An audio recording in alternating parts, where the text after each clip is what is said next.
ಸಂಸ್ಥೆಗಳು ನೀವು ತರಬೇತಿ ಕೊಟ್ಟಿದ್ದೀರಾ. ಅಲ್ಲಿ ನಿಮ್ಮನ್ನು ಕರೆಯೋದಕ್ಕೆ ಮೂಲತಃ ಏನು ಕಾರಣ ಆಯಿತು? ನಾವು ಇದರಲ್ಲಿ ಎಲ್ಲೂ ಪೇಪರ್ ಗೀಪರ್ನಲ್ಲಿ ಪ್ರಚಾರ ಮಾಡಿಲ್ಲ. ಈ ಬಾಯಿಂದ ಬಾಯಿಗೆ ಬಂದಿದೆ. ಈಗ ನೋಡಿ, ವರ್ಡ್ ಆಫ್ ಮೌತ್ ಅಂತ ಇಂಗ್ಲೀಷ್ನಲ್ಲಿ ಏನು ಹೇಳ್ತಾರೆ.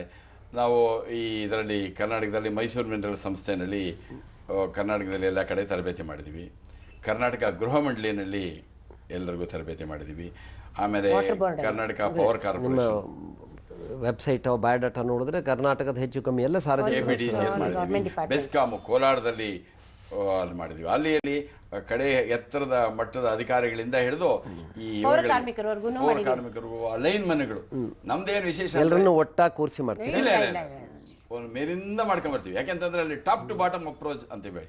ಅಂದ್ರೆ ಬರೀ ಕೆಳಗಿನವ್ರನ್ನ ತರಬೇತಿ ಮಾಡಿದ್ರೆ ಇವರೇನೋ ಸ್ಫೂರ್ತಿ ಬಂದು ಒಳ್ಳೇದು ಮಾಡೋಕ್ಕೆ ಅಂತ ಹೋದಾಗ ಮೇಲಿನವ್ರು ಅವ್ರ ಮೇಲೆ ಸ್ವಲ್ಪ ತಣ್ಣೀರು ಹೆಚ್ಚಬಹುದು. ಅದಕ್ಕೋಸ್ಕರ ನಾವು ಮೇಲಿಂದ ಮಾಡ್ಕೊಂಡ್ಬರ್ತೀವಿ. ಮೇಲಿನ ಅಧಿಕಾರಿಗಳಿಂದ ಮಾಡ್ಕೊಂಡು ಬರ್ತೀವಿ. ನಾವು ಫಸ್ಟ್ ಅವ್ರ ಹತ್ರ ಮಾತು ತಗೊಳ್ಳೋದೇ ಅದು. ಬೆಂಗಳೂರು ಮಹಾನಗರ ಪಾಲಿಕೆಯನ್ನು ಮಾಡಿದ್ವಿ, ಮೈಸೂರು ಮಹಾನಗರ ಪಾಲಿಕೆ, ತುಮಕೂರು ಮುನ್ಸಿಪಲ್ ಕೌನ್ಸಿಲ್. ಅಲ್ಲ, ಅವರು ನಿಮ್ಮನ್ನ ಈ ತರಬೇತಿಗೆ ಕರೆಯೋದಕ್ಕೆ ಅವ್ರ ಕಾರಣ ಏನಿತ್ತು ಅಂತ? ಅವ್ರ ಕಾರಣ ಏನಂತಂದ್ರೆ, ಒಂದು ಈಗ ಬಹಳ ಇವೆಲ್ಲ ಅದರಲ್ಲೇನು ಜಾಸ್ತಿ ಲಾಭಕ್ಕಿಂತ ಅಲ್ಲಿಂದ ಸೇವೆ ಆಗಬೇಕು. ನಮ್ಮ ಸರ್ಕಾರಿ ಸಂಸ್ಥೆಗಳು ಬಹಳಷ್ಟು ಸೇವಾ ಸಂಸ್ಥೆಗಳು. ಅದರಲ್ಲಿ ಜನಗಳಿಗೆ ಆ ಸಂಸ್ಥೆಗಳಲ್ಲಿ ನೋಡಿ ಒಳ್ಳೆ ಶಿಕ್ಷಣ ಇರೋರು ಇರ್ತಾರೆ. ಅವರಲ್ಲಿ ಕೆಲಸವನ್ನು ಯಾವ ರೀತಿ ಮಾಡಬೇಕು ಅಂತ ಗೊತ್ತು. ಅವರಲ್ಲಿ ಮುಖ್ಯವಾಗಿ ಕೆಲವು ಸಂಸ್ಥೆಗಳಿರೋದು ನಮ್ಮ ಸರ್ಕಾರಿ ಸಂಸ್ಥೆಗಳಲ್ಲಿ ಆ ವರ್ಗಗಳ ಪ್ರಕಾರ ಜನಗಳ ಜೊತೆ ಸಂಬಂಧ ಬಾಂಧವ್ಯಗಳಲ್ಲಿ ಸ್ವಲ್ಪ ಕೊರತೆ ಇರುತ್ತೆ. ಒಂದು. ಎರಡನೇದು, ಅವರು ಜನಗಳ ಜೊತೆ ಯಾವ ರೀತಿ ಕಮ್ಯುನಿಕೇಷನ್ ಮಾಡಬೇಕು ಅನ್ನೋದ್ರ ಬಗ್ಗೆ ಸ್ವಲ್ಪ ಸಮಸ್ಯೆ ಇರುತ್ತೆ. ಅದಕ್ಕಿಂತ ಬಹಳ ಮುಖ್ಯವಾಗಿ ಅವರಲ್ಲಿ ಮನೋಭಾವದ ಕೊರತೆ. ಇದಕ್ಕಿಂತ ಬಹಳ ಶ್ರೇಷ್ಠ ಮೊದಲನೇದಾಗಿ ಅವರಲ್ಲಿ ಒಂದು ಗುರಿ ಹಾಕಿಸ್ಬೇಕು. ಈ ಜೀವನದಲ್ಲಿ ಗುರಿ ಹಾಕುವಾಗ ನಮ್ಮಲ್ಲಿ ಒಂದು ಇದೆ. ಯಾಕೆಂತಂದ್ರೆ ನಾವು ಅದನ್ನು ನಮ್ಮ ಜೀವನದಲ್ಲಿ ಅನುಷ್ಠಾನ ಮಾಡ್ಕೊಂಡಿದ್ದೀವಿ. ಜೀವನದಲ್ಲಿ ಗುರಿ ಏನಪ್ಪ ಅಂತ ಕೇಳಿದ ತಕ್ಷಣ ನಾನು ಯಾವಾಗ ಮನೆ ಕಟ್ತೀನಿ, ಮದುವೆ ಮಾಡ್ಕೊಳ್ಳೋದು, ಮಕ್ಕಳು, ಇದ್ರ ಬಗ್ಗೆ ಹೇಳ್ತಾರೆ. ಬಟ್ ನಿಜವಾದ ಗುರಿ ಅಂದರೆ ಸರಿಯಾದ ಗುರಿ. ನಾನು ಬಹಳ ಸುಮಾರು ಒಂದು 29 ವರ್ಷದಿಂದ ತರಬೇತಿ ಮಾಡಿದ್ದೀನಿ. ದೊಡ್ಡ ದೊಡ್ಡ ಅಧಿಕಾರಿಗಳಿಂದ, ಚೇರ್ಮನ್, ಮ್ಯಾನೇಜಿಂಗ್ ಡೈರೆಕ್ಟರ್ಗಳಿಂದ ಕೆಳಗಡೆವರೆಗೂ ಮಾಡಿದ್ದೀನಿ.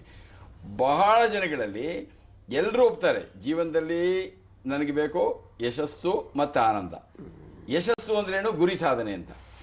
ಏನಪ್ಪ ನಿನ್ನ ಗುರಿ ಅಂದರೆ ಬಹಳ ಜನಗಳಲ್ಲಿ ಆ ಗುರಿ ಇರೋದೇ ಇಲ್ಲ. ಅಲ್ಲ, ಒಳ್ಳೆ ಮಗ ಆಗಿರ್ಬೇಕು, ಒಳ್ಳೆ ಗಂಡ ಆಗಿರ್ಬೇಕು, ಒಳ್ಳೆ ಅಪ್ಪ ಆಗಿರ್ಬೇಕು, ಅದು ನಾನು ಒಪ್ಪಲ್ಲ. ಈ ಗುರಿ ಯಾವಾಗ ನಾನು ಒಳ್ಳೆಯವನಾಗಿರ್ಬೇಕು, ಒಳ್ಳೆ ಅಧಿಕಾರಿ ಆಗಿರ್ಬೇಕು ಅನ್ನೋದಲ್ಲ. ಆ ಗುರಿ ಸ್ಪಷ್ಟವಾಗಿರ್ಬೇಕು. ಒಳ್ಳೆ ಅಂತ ಹೇಳ್ತಿರಲ್ಲ, ಅದನ್ನ ಡಿಫೈನ್ ಮಾಡಬೇಕು. ಏನು ಒಳ್ಳೆಯದು ಆದರೆ ಆಮೇಲೆ ಮುಖ್ಯವಾಗಿ ಅವರಲ್ಲಿ 3 ಇರಬೇಕು. ವೈಯಕ್ತಿಕ ಜೀವನದಲ್ಲಿ ಕುಟುಂಬಕ್ಕೆ ಕೊಡುಗೆ ಏನು, ಎರಡನೇದು ಅವರ ಉದ್ಯೋಗ ಕ್ಷೇತ್ರದಲ್ಲಿ ಅವರ ಕೊಡುಗೆ ಏನು, ಆಮೇಲೆ ಸಮಾಜಕ್ಕೆ ಏನು ಕೊಡುಗೆ. ಇದು ಬಹಳ ಮುಖ್ಯ. ಒಬ್ಬ ವ್ಯಕ್ತಿ ಯಾವಾಗ ಕೆಲವರು ಬರೀ ಉದ್ಯೋಗದ ಬಗ್ಗೆ ಯೋಚನೆ ಮಾಡ್ತಾರೆ, ಕೆಲವ್ರ ಬಗ್ಗೆ ಅವರ ಕುಟುಂಬದ ಬಗ್ಗೆ ಯೋಚನೆ ಮಾಡ್ತಾರೆ. ಯಾವ ವ್ಯಕ್ತಿಯಲ್ಲಿ ಈ 3 ಇರಲ್ವೋ ಅವರ ವ್ಯಕ್ತಿತ್ವ ಮುಂದಕ್ಕೆ ಬರೋದಿಲ್ಲ. ಇದಕ್ಕೆ ನಾನೇ ನಿದರ್ಶನ. ನಾನು ಶಿಕ್ಷಕಿಯಾಗಿ BSc ಡಿಗ್ರಿ ಪದವಿ ತಗೊಂಡು B.Ed ಮಾಡಿ ಎಲ್ಲ ಆದ್ಮೇಲೂ ಕೂಡ ಗುರಿ ನನ್ನಲ್ಲಿ ಇದೆಯಾ ಇಲ್ವಾ ಅನ್ನೋದು ಒಂದು ಸಂದೇಹ ಇತ್ತು. ಯಾವಾಗ ಈ ತರಬೇತಿ ಪಡೆದ್ನೋ ಸರಿಯಾಗಿ ನನಗೆ ಪ್ರೊಫೆಷನಲ್ ಗೋಲ್, ಸೋಷಿಯಲ್ ಗೋಲ್, ಪರ್ಸನಲ್ ಗೋಲ್ 3 ಸರಿ ಡಿಫೈನ್ ಮಾಡೋಕ್ಕಾಯ್ತು. ನನಗೆ ಕ್ಲಾರಿಟಿ ಇದೆ, ಗೋಲ್ ಕ್ಲಾರಿಟಿ ಇದೆ. ಇಷ್ಟು ನನಗೆ ಆಗಿರುವಾಗ ನಾನು ಯಾಕೆ ಇಂಪಾರ್ಟ್ ಮಾಡಬಾರ್ದು ಜನಗಳಿಗೆ ಅಂತ ಹೇಳಿ ಅವ್ರ ಜೊತೆ ಬಹಳ ಆಸೆಯಿಂದ ನಾನು ತರಬೇತಿ. ನೀವು ನಿಮ್ಮ ಶಿಕ್ಷಕ ವೃತ್ತಿ ಅರ್ಧದಲ್ಲೇ ಬಿಟ್ರಲ್ವಾ? ಯಾವುದು?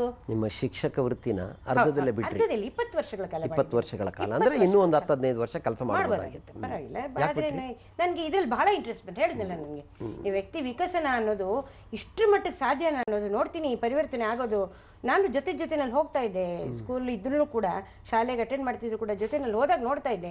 ಜನಗಳಲ್ಲಿ ಆಗೋ ಪರಿವರ್ತನೆ ಕಂಡಾಗ ನನ್ಗನ್ನಿಸ್ತು, ನನಗೂ ಇಷ್ಟು ಶಕ್ತಿ ಇದೆಯಲ್ಲ, I am also potential, why not I also undergo the training ಅಂತ ಹೇಳ್ಬಿಟ್ಟು ಟ್ರೈನಿಂಗು ನಾನು ತಗೊಂಡು ಇವತ್ತು ನೀವೇ ಟ್ರೈನರ್ ಆಗಿದ್ದೀನಿ. ಬಟ್ ಇನ್ನೊಂದಿದೆ, ಈ ಶಿಕ್ಷಣ ಸಂಸ್ಥೆಗಳಲ್ಲಿ ಇವತ್ತು ವ್ಯಕ್ತಿಗಳಿಗೆ ಅವ್ರಿಗೆ ಎಜುಕೇಷನ್ನು, ಪರೀಕ್ಷೆಯಲ್ಲಿ ಮಾರ್ಕ್ಸು, ಅದ್ರ ಬಗ್ಗೆ ಹೇಳ್ತಾರೆ ಸಾಮಾನ್ಯವಾಗಿ, ಅಥವಾ ಕೆಲವು ಕೌಶಲ್ಯಗಳು. ಬಟ್ ಅದಕ್ಕಿಂತ ಮುಖ್ಯವಾಗಿ ನೋಡಿ, ಇವತ್ತು ಅದರಲ್ಲೂ ವಿಶೇಷವಾಗಿ ಗ್ರಾಮೀಣ ಮಕ್ಕಳಿಗೆ ಈ ಪ್ರಪಂಚದಲ್ಲಿ ಜೀವನದಲ್ಲಿ ಮುಂದೆ ಬಂದಿರ್ತಾರಲ್ಲ, ಅವರಲ್ಲಿ ಇರಬೇಕಾದಂಥ ಕೌಶಲ್ಯಗಳನ್ನು ಸಂಪಾದನೆ ಮಾಡುವಂಥ ಅವಕಾಶ ಶಾಲೆಗಳಲ್ಲಿ ಸಿಗ್ತಾ ಇದೆ. ಅದಕ್ಕಿಂತ